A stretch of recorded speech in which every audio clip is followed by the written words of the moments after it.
When it comes to tornadoes, there's no such thing as tornado season. Tornadoes can strike anywhere, anytime, and you need to know the drill.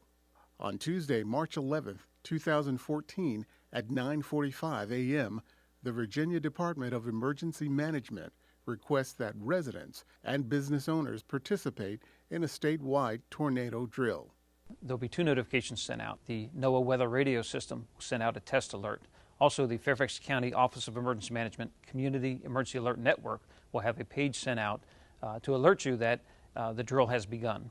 What we're asking as soon as the drill begins is for you to find that safe place at wherever location you're at, go to that place, and as soon as you arrive there, that's the end of the drill. The idea is to locate and identify a safe place in case a tornado hits and for you to relocate to that area.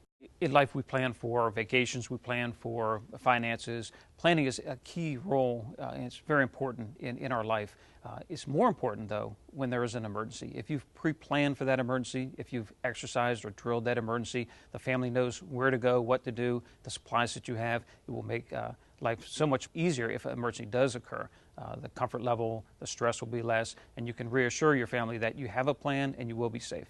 For more information on participating in the statewide drill, please visit the Department of Emergency Management's website and click on the link for the drill.